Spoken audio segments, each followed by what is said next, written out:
Okay. Good evening, everybody. Good evening, Nigeria. Good evening, Asaba. Welcome to another episode of the Overflow Mindshift section with Benedict Obiajulu. Tuesdays have become my favorite days of the week because I am always excited for 8 p.m. of Tuesday so that I can shift my mind from a place of where I don't know to where I know. I'm so happy to have you here this evening and I'm welcoming you all. Please, if you're already here, start writing in the comment section. I greet you all because tonight is another night where your mind will be blown away. There are so many secrets to wealth that you ought to know, but you don't know. And the best way to know these things is to learn from people who already know. And guess what? Our speaker is already ready here and to give you so much more. And he's already here. And if you're late, I'm sorry, but you're already missing out. Do not always forget to like and comment and subscribe on this live stream so that it can reach more persons. Because as they say, wealth is built in community. So without wasting much of our time, grant me the permission to welcome our able MD, Mr. Benedict Obiajulu. Good evening, sir. It's so good to have you here today. Good evening, Mike. It's a beautiful evening and it's nice for us to be here. Um, Good evening, everyone, and I hope we have had a beautiful day. Please, I would like to feed off the feedback, feed on your feedback, so it doesn't feel odd always. I'm looking at the camera and talking, right? So I want to be sure that there are people at the other end that are hearing me. So please, if you're on this call, kindly introduce yourself and where you're joining us from.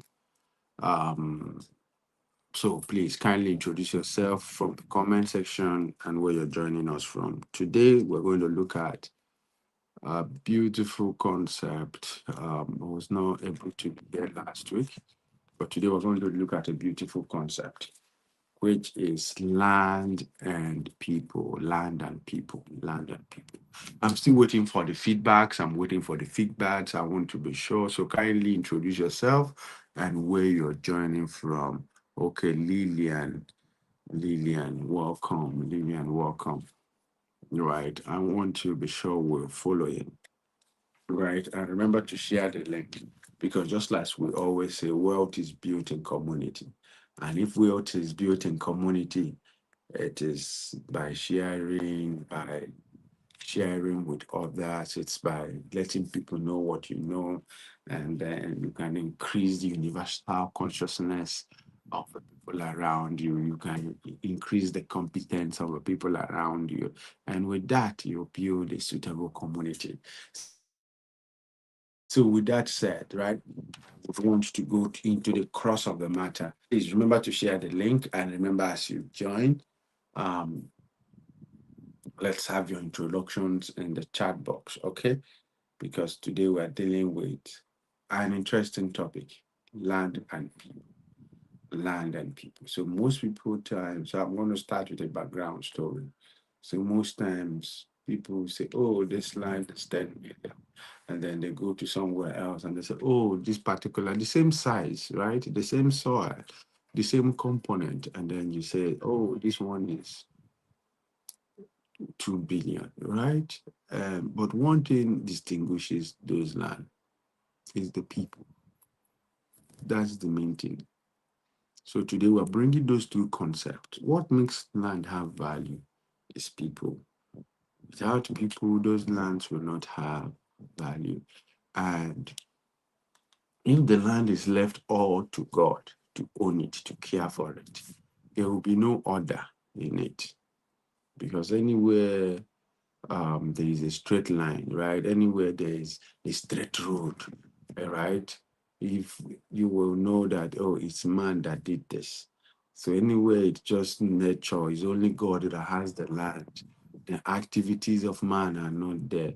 You just see raw vegetations, right? Why I'm saying this is I want to get a lot of feedbacks from people that are joining. When you join, give us your name and where you're joining from. Okay, Lillian. Okay. Why that's important is so I'm sure that there are people at the other end. So if we're dealing with land and people, now we've established one thing through my story that okay, the story had to is in a book, one book, right? It was Bob Proctor that wrote the book, and this man had a garden, well kept garden, well tended, and he always takes care of his garden. And after 3 years, a stranger walks in and like, wow, God has blessed you with such beautiful, beautiful garden. Come on, you should be thanking God every day. And the farmer responded, yes, God has blessed me with a beautiful garden. But you should have seen it when he had this garden all to himself. You get the message, right?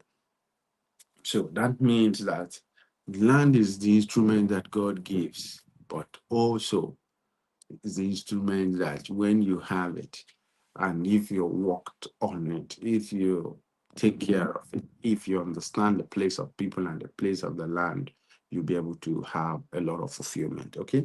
So today, most people in our industry, in real estate industry, deal with a CFO. And now, but for me, in the context of this class, we're going to look at CFO in three different ways. And one of them is certificate of occupancy, right? The general one, the CFO, certificate of occupancy, then and circumstance of occupancy, circumstance of occupancy, right? That's another CFO, circumstance of occupancy. So CFO, as we always know, we have the green CFO, we have the industrial CFO, and we have the residential CFO or mass housing, as the case may be, depending on the size, right? So the agri CFO is what we normally translate to green CFO, right? Then we have that's what the government gives you, certificate of occupancy. I call it like the degree. It's as if you went, your land has a degree certificate. I look at deed, and yeah, then you're registered surveyor as a secondary school, and your CFO as your what? As what? As the university. That's how I look at it. So always remember that analogy, although that's my analogy, right? Then there's something we call the circumstances of occupancy. So you have lived here, the land that belongs to your father, right? You have lived here all your life, right? Confidence, welcome. You have lived here all your life, and that land in your village. So how did your father become the owner of that land? So when you pick a deed, you always say it was inherited by so and so, or it's owned by so and so. Are you hearing it? So it says circumstance of occupancy. How did these people come to become possessors of this place? Then you hear things like they were farming there, they were living there, they became settlers there. So that's another C of circumstance of occupancy. What made you to start occupying there, or what made people to start occupying there? There must be that. And then there's what another thing we call consciousness of occupiers. Okay, let me draw a very vivid example. When you live in a central, in a place like, if you live in CBD, every CBD of rising towns, there's a consciousness in the CBD. You don't come out from the CBD and in a CBD and you see a woman tying wrapper on her chest, right? Now, okay, sorry, CBD means Central Business District, right? Or maybe core area. You go to Abuja calls the central area, right? They also call the central business district also in Abuja. Places like Ikeja, in Asaba, Opanam, GRA axis, right? Those are the core areas, the CBDs. Now, there is a consciousness of the people that lives there. Yes.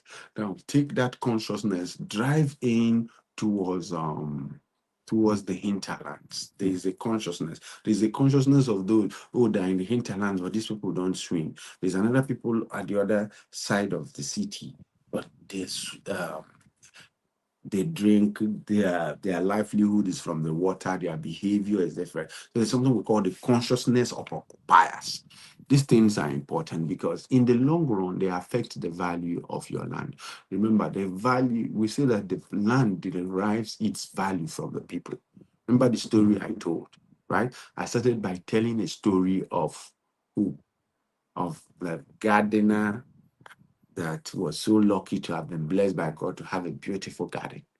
But he also knew that it was his love and his effort that got the garden to that level of beauty and to that level of productivity. Okay, so we've, for the purpose of this class, we've established three CFOs. The one you get from the government, whether you're green, your industrial, your agri, your residential CFO. We've talked about the circumstances of occupiers. We've as another CFO, how did they become possessors of those land, and then consciousness of occupiers, right? And now, the value is in the people, not the land, right? I'll keep repeating that. The value is in the people, not the land, because remember, we say value is what is of use to the user. What is of use to the user? What is of benefit to the user? So value is derived by the user. Is derived by, oh, it's agric because I can only do farm here. You get it? Then you say, and so it has to do with the perception of the people. So if you can change the value of the land, you can change, sorry, if you can change the use of the land, you can change the value of the land. Example, pure country like Texas. You hear things like, oh, there used to be a powerful ranch here in Texas. I mean in US, right? And this used to be a powerful farm, ranches. Development have hit there. It's hitting most of the farm settlement, most of the ranches, and then they now want to rezone. They want to change the aggregate of right? They don't use C of O, but they're trying to rezone the use case. So now this aggregate C of O they have, I'm bringing it down to our case. They now want to translate it to mass housing. You get it. So it also happens here. You buy a land, maybe a place that you think that is 30 minutes away from the city, and in less than 80 years, there's good houses there everywhere, and you were doing farm there. Maybe you were doing a poultry farm, or that maybe within your 20 or 30 plots of land, your poultry farm, enjoying yourself. 5, 6, 7 years, 8 years, 10 years down the line, you have powerful houses, beautiful neighborhood, and change of consciousness of the present occupiers. And you are like the noise pollution guy, your birds are making noise, your poultry, birds, sometimes when breeze, it pollutes the air, and they start reporting you to environmental control. When environmental control comes, tell you because of the environmental impact assessment, you have to shift your farm. You still have control. But then they're now rezoning. You're saying, I have an angle CFO. Yes, but you still have to come for them to rezone your CFO. Change from the agri to the mass housing and the rest of them, right? So is you remember what we said is derived by the user. Value is derived by the user and is derived from the perception of the people. So most times, if we're discussing land and people, they are very interesting concepts that are very interwoven, right? I call them LP, land and people. Says so most times the objective of this class is that when we're done, you are able to think not just like an investor, but you're able to think like a top tier investor that understands the highest and best use for a land, the highest and best use, right? So you understand the highest optimization. You get this kind of stuff. So you get it. How do I want the land to serve me? How do you want the land to serve the client? How do you want the land to serve yourself? Because it's what you understand that you can translate. If you change the use, you will change the value. I have said that. I said you can change from agri to mass housing, right? You can change from agri to industrial. You could change from, and so that is it. But most people don't know they can rezone things, right? So if I change the usage, you change the value. You can, oh, you only have rights to use to, we see it every day. So let's come down to how we see it so we get it. Oh, this man did bungalow units, right? Then the lands became very valuable. He comes through, gets down. That's why I always advise people in this economy, you buy land for 12 million, 10 million, and you're going 4 stories, you're going 5 stories, you're going 3 stories. To me, it doesn't make sense. It's not the highest and best use of that money. Use that 12 million, buy more land, spread like this, right? And you want to do bungalow, then it's better you do bungalow. As funny as it is, even if you want, because what is it going to cost you to do a decking? And the cost of, you have to reinforce the foundation, and you're going to do a decking, and then you're going to do another decking. Just to do 2 decking, you've already spent more than 12 million on those plus the reinforcement you're giving down from a foundation to get that. You could have gotten another piece of land, done bungalows in them, right? And, and then you even have more land, because what appreciates is not the building even depreciates, is the land that appreciates. Okay, so what I'm saying is, if you change the use, so those bungalows can even be serving, and at the end, you see it everywhere. And people come, they buy the place, they destroy the bungalows, and then they change the use, they go up. So you jump somewhere like in Asaba now, can't go to places like CBD, the core area, and then you see someone is buying a bungalow. Yeah, he can't buy that bungalow for 150 million and wants to maintain a bungalow there. It's very rare. So what is it likely to do? It's likely to go up. So even if he wants to rent the place or do service apartments, as although I feel that hotels are far almost hit their peak here. But you get the point. That point is critical. It's for you to understand it. So you also see people in the market. So what I'm saying, how we change the use and we change the value. They buy a piece of land. It's not very, just little house. They take it down and they go up, or they turn it to a bar or something. But the point is that trying to extract more value, that's trying to get more use case, they're trying to derive more usefulness to the people around so that people can pay for that usefulness, and in turn they have their returns, right? So property is a servant. So how do you look at this land? As when you look at, land is meant to serve the people. So how best can this land you're looking for serve the people within it?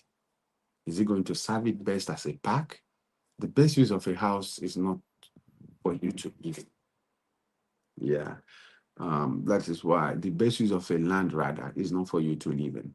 The highest and best use for a land most times. So when we discuss this concept, we are looking at it from the angle of there are varieties of things that can be done. And so your job is to find out, looking at where this land is positioned, what best thing can it use to serve the community? It's not about residential houses. It's not about plazas. It's not about service apartments. It's not about theme houses. It's not about spa. It's about, now that location will determine, will a spa do better, or will a bar do better, or will a service apartment do better, or will a theme house do better, or will even, the other night I was taking a walk in Asaba, right? And it was in the night, and I saw a place where people gathered to just to play football. And they lighted up the place with solar, and it was maybe this small pitch. And people come there because they keep fit. And I'm sure they pay good money to play per set. What do they call it? Is it 9-man post, right? And I saw it and I loved it. That is a use case. And don't be shocked that that man is deriving more value from there. Take his ROI, his return on what he has done. But because sometimes we are construed to think that, oh, I must build, once I have a land, it's to build a house and rent it if I'm not living there. Okay? So look at people's benefit and desire. Then you buy land to change the use. Right. So when you're looking at the land, be looking at it from the cap of how does this land benefit the people around it? How? So when you're asking clients to buy land, find a way how that land can be of critical benefit. Someone can buy land and you notice, oh, it's going to take him 10 years for this land to become the city center, right? Can't he cash flow it? Can't he cash flow it and change the use later?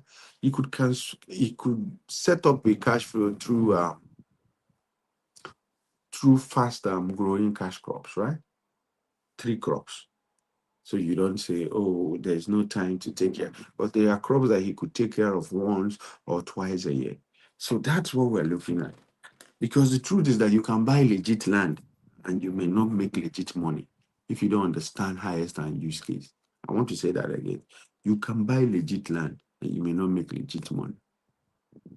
But if you understand highest and best use, you'll be able to flip them over time. Okay? So welcome everyone. A lot of persons have joined us and welcome. And I hope we are following up, right? Because when if you don't treat people as an isolation, where the land is, you don't treat the people surrounding it. That's why we started talking of circumstances of occupiers and consciousness of occupiers. Remember, in our sea of O's that we analyzed. And because the combination of land and people will land you to a fortune. When you treat them as a separate entity, you will not be able to get the highest and the best use for that land. So one of the questions, what's the highest and best use for this land? What is the highest and what is its best use? There are 4 legs to answering that question. 4 legs to answering the question, highest and best use. You would always need this in your life because whatever business you play in, you must be investing in properties. As funny as it sounds, right? It should be your backup plan. You see, if you've read Making It Big in Nigeria, Otedola gave us the blueprint openly so that everybody sees it. And what is it? That despite he's the oil mogul, he had properties that were in excess of $200 million to clean up when he needed to clean up. So did you think he was making those investments when he had all the money? Why he was still taking loan from bank to fund his enterprise? So that tells you that he was looking at it as, if I'm rising here, I must be riding here. They must be going pari passu. Because in the path to abundance, you use 2 legs. You don't use one. Okay? So but let's continue. People benefit on the land first before putting anything. So before you put anything on that land, ask yourself, what is the people's benefit on this land? What is the people's benefit? What is the people's benefit? What is the people's benefit? What is the people's benefit? So that you don't go and, okay, somewhere like Asaba, right? You start doing, and then a development company comes and start doing 1,000 duplexes. Beautiful, you're doing 1,000 duplexes. If your market is a Asaba market, those duplexes will not sell. Highest, you will scratch 30% of it, highest, if you would even do that. But if you do block of flats, because you're considering the people, you're looking at, oh, what kind of life do these guys like to live? So it's a young population that runs the economy here. And some of them want to stay close to each other. Just very few will buy into that. So what will it benefit? So before you do anything on that land, know the people's benefit. So we'll talk of the four legs to the highest and best use. So one of them is perception. The second one is purpose for the land. The third one is the plan that will serve the purpose. And the fourth one is the property itself. Let me say it again. How do you calculate and how do you arrive at the highest and best use of a land you want to buy, highest and best use of the land you want to help your client secure? How do you arrive to the highest and best use of even the property you currently own? Now, you have to weigh the consciousness of occupiers, people around. That is their perception, your own perception, right? Purpose for the land.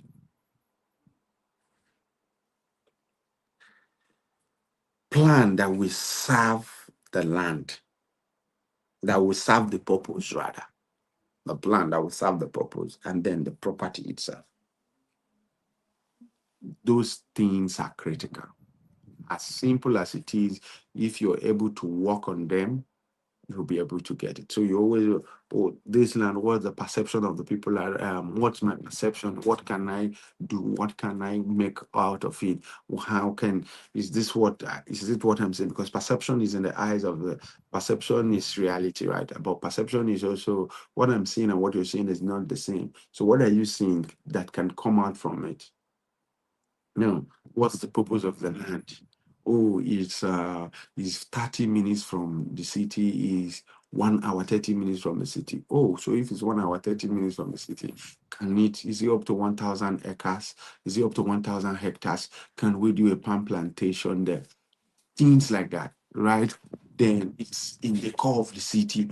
Wow, it's in the core of the city. Okay, so what can we do then? What kind of persons are there? So what is the plan, and what is the purpose? One, so how are we going to get there? So you could have a plan of doing a powerful animal farm in maybe in 1,000 hectares of land, and you wanted to do an industrial animal farm that will, maybe you are targeting to do maybe 1,000 sows, and maybe you, at the end, that should be like 100,000 piggery facility, right? And you have 1,000 hectares already.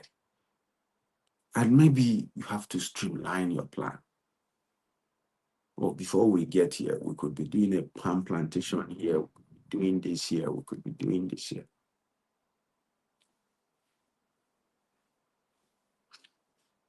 Oh, I have a client, he's bought courtyard. Okay, what can we do in courtyard? Could we go in courtyard, plant some agri palm trees for him, keep it for 3 years, keep it for 3 years, and it starts producing. By the time the city gets there in 5, 10, 15 years, all his neighbors will now call him, and he can take out that.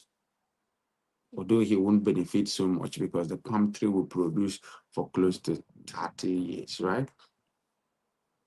But if it's a place that could take up to 30 years for development to, and then he puts in his palm there, he could get the highest and best use. You see what I'm saying? So, but if you go and plant palm trees in a land you will need in 10, 15 years, you're not going to make the highest and best use. You're going to take out the palm trees at their prime. Get it? So that's not highest and best use. So you sit down, you do your calculations, you check the perception, you check the purpose of the land, the plan that will serve the purpose, and then the property itself. Okay, so please, these things are important. So welcome, Victoria, right? So patterns and practice. How do you know that this investment is right for this client? How do you know that this investment is right for you? How? Because most times, possessors, there are two types of people when it has to do with land. We're discussing land and people, right? And there's this class of persons that they always think about residence. So when they look at a land, all they're looking at is, can I live here? Right? That's it. They're always so they have the land, any land they want to buy. All the questions are, can they live there? But it's not about where you live, it's about how you fund your living. So no matter where you go around the world, that should be how do you fund your living should be the thing on your head. Possessor thinks about residence, not returns. But an investor will think about returns, whether it's investing in the stock market, whether it's investing in real estate, whether it's investing in businesses, which is stock market, whether it's investing in even in you, right? Right, when your parents are investing in you, when you as a parent are investing in your children, right, you're thinking of returns, but maybe not in terms of X, Y, and number, but is if I give my child a quality education, prepare him for life, take him out when I'm going for exercise, take him when I'm going for morning walks, keep him on the table when I'm at board meetings, that I'll be able to fortify him and he can live and mark out a powerful path for himself, right? Why the possessor thinks about distance, not substance. These things are quite important, right? Because so when he's thinking about distance, he's asking himself, how far is this property from the city? So let's say someone sees 1,000 hectares, 2 hours away from the city. Yeah, it's 1,000 hectares, it's 2 hours away from the city, right? My brother, it's 1,000 hectares. That is close to 10,000 plots, right? You could do a palm plantation there. So it's 2 hours from the city. That's still beautiful. But because the purpose is not clearly done and it's 2 hours from the city, that's also nice. If the city is not moving fast in 15 years, in even 20 years, in 30 years, if it doesn't move fast in 30, 35 years, the city has not gotten there. Okay. So how do you know that the investment is right for you? So think about returns, think about substance. Don't focus on residence. No, your first land should not be where you should live. You should figure out how to fund your living before thinking of where you will live. Please, anywhere you are in the world. So when they say the distance, I always ask this funny question: is it far from prosperity? Because when you say distance, it's far. Far from where? Far from where? Far from where? It's far relative to maybe your place of work, far relative to your husband's house, far relative to your parents' house, far relative to the house you currently live, far relative to the house you already have. You get it? People live in the UK, right? And they have investments in Lagos. And Nigerians in Lagos have investments in the UK. But what's the purpose? Most of them, some Nigerians here having investments in the UK just to pay for the school fees of their children in the UK. Some is just because they want to hold pounds, they want to earn in pounds. Some because they want to earn in dollars if they're doing in the US. So it's not really the distance, it's about, remember, the perception, the purpose, the plan that will serve the purpose, and the property itself. I hope somebody got to that four. Right? If you got it, please, I would like you to write it in the comment section.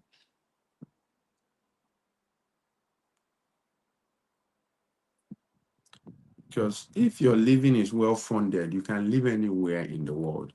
The goal is to fund your living. Because the truth is, we are becoming more upwardly mobile. And what that means is your first land should never be about where you live. If the first land you buy is about where you live, you bought it extremely late because you shouldn't be able to buy, you shouldn't be able to afford where you should live as your own land when you're buying your first land. Do you get what I'm saying? Yeah, let's say you live in Lagos and you want to buy your first land and you're buying it in Surulere. Maybe, I don't know, maybe outskirts of Surulere, and maybe they're selling for 40, right? Meaning maybe 5 years ago, you could have bought that Surulere at 5 or 6 when you could have afforded it. And maybe you may not be living there then. So that's the picture I'm trying to paint. That's the picture. It's about funding your living with the land. It's about understanding those 4 ingredients of perception, purpose, plan, and the property itself, right? Those 4 P's: the perception, purpose, the plan, and the property itself. So I don't know if we are getting this. Okay, it's important.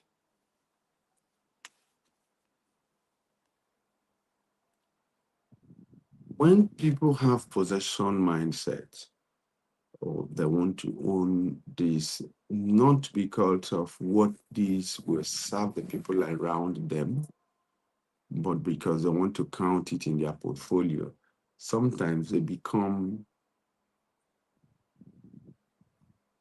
what do we call it? They miss out. Possessors will miss out on possessions that can fund their lifestyle.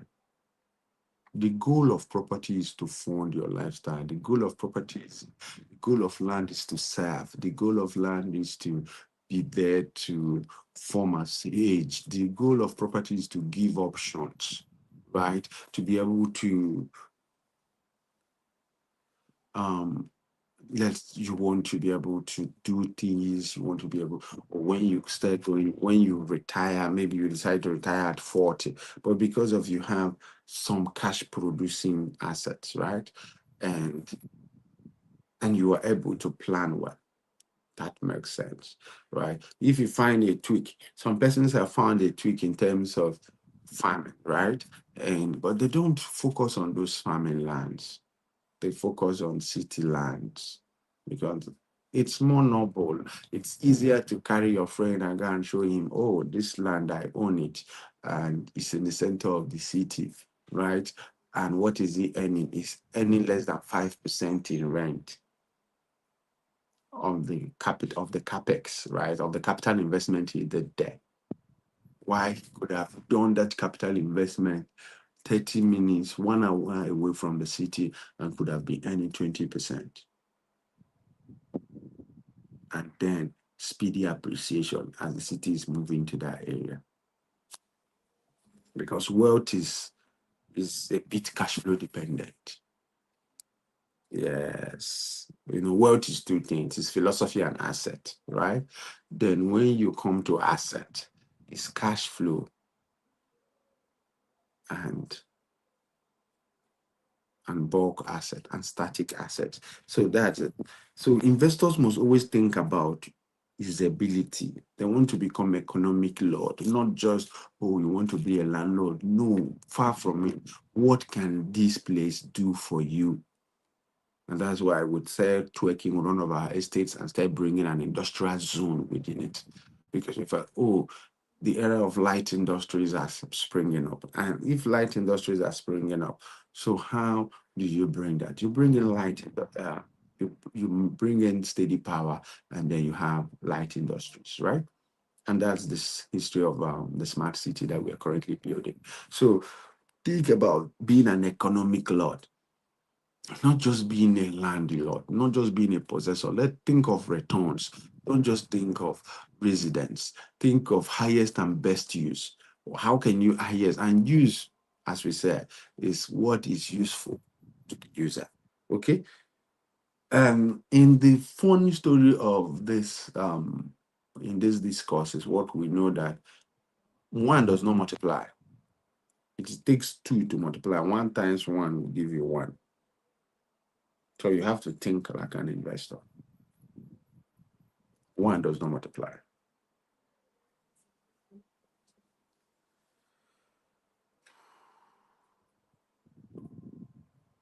Right? 1 doesn't multiply. Never forget that. That has to do with you can't. That's I know persons that I won't call his name because it's an online training, but I know a man that the only thing he focuses on is on plazas, but he has cracked the code. He has like 5 in Asaba, he has like 18 in Lagos, major hotspots, right? Then he has a lot in Abuja. And then in other cities, he has 4 here, 3 here. He has cracked that code. He's not trying to be a possessor. He's thinking of returns. Places that people should naturally, he should not naturally not go because his father, neither is his mother there. But there is a return there. So always the goal is to have lands that can fund your dream, not to have a dreamland. As you know, there is dreamland versus, okay, there's something people call dream house, right? And they have dream life. I would always pick a dream life over a dream house. When you have a dream life, the dream life can give back to a dream house. But the goal here, the goal for today is to get this. If you on if you start working with this mindset of highest and best use for this land, you will be able to work on what? To work on using those lands to build your dream life. Not, oh, I love this land. No, you don't love it. You don't need to love it. It's the use. It is what you will derive from it. It's the return. It's the substance. Right? So that's what I want to share with us. Hmm? It's what I want to share with us. And when you find that land that is giving you the return, when you see those land, the truth is every land will give you the return if you twerk it, if you walk around it, if you look at those consciousness of occupiers, you look at circumstances of ownership, if you look at them, whether you are moving from green to industry or from green to mass housing, they will deliver. The goal is, will you be willing to pick your pen and your paper and do your calculations and do your thinking and look at the perception of the people that will pay for it? Because if it's going to deliver, someone is going to pay. All right. If you look at it as a business, someone is going to pay. Someone is going to pay for that service is going to deliver. And if that be the case, as funny as it is, just someone having a 4x foot, a sizable place to collect for people to play football changes a lot. And in his terms of ROI, far, far more than those that do houses, even some service apartments. Not even some, I think majority or 90% of apartment buildings. But it doesn't look fashionable, right? It doesn't. But me and you know, it makes it. So always think that way. Go towards that direction. Highest and best use, highest and best use, highest and best use. Always ask yourself, that will show that you have learned. Okay. I want to stop my training here and I would like us to, most of us joined very late. Please, I would like us to state what we've learned while I hand over to Mike. So I can be sure that we are following. What have you been able to pick out from today's section? And I've enjoyed myself being on this call with every one of us. I have. Mike, I want to be handing over to you. Thank you so much, sir. You're welcome, Mike. It's been an interesting section. But I want our people to state what they've been able to learn from the on the chat box. So we are sure that we can have a good interaction. Thank you. Thank you so much. Thank you so much, sir. It's good to always learn. It's good to always learn. I've been writing. I even forgot I was supposed to come back online because I was writing down. That's amazing. There are so much things for you to learn, for you to scale your mind. But you cannot learn if you don't pay attention and you don't show up. So thank you so much, Mr. Benedict Obiajulu, for putting us through another episode of Mindshift section. Truly, yes, our minds have been shifted and we are happy and grateful about this. Please keep writing what you have been able to learn in this training in the comment section. And don't always forget to like and comment and also subscribe if you're not subscribed to this channel, because we are delivering value to you and you cannot afford to miss that value. So once again, thank you so much, Mr. Benedict Obiajulu, and thank you all for joining us this evening. It's been amazing having all of you here, and we will also be having our physical training on Saturday. Don't miss it. It's 10 a.m. at the official office training center, and you cannot afford to be late because value is always delivered on time. And one of the secrets I've learned is punctuality. Once you're punctual, there are certain things you learn, even in real estate investment, even in any form of investment. Those who invest on time are those who gain more. Well, it's not my turn to teach, but take that and always put it at the back of your mind as you are doing about your daily businesses. So thank you all for this evening. Please don't forget to like and comment again, and always write down what you have been able to learn, and learn to share our link to your friends, families, every person around you, so that they can grow also, because wealth is built in community. Okay, until we come your way again, same time next week, don't you forget that we love you and we are here to help you grow. Thank you very much and have a beautiful evening.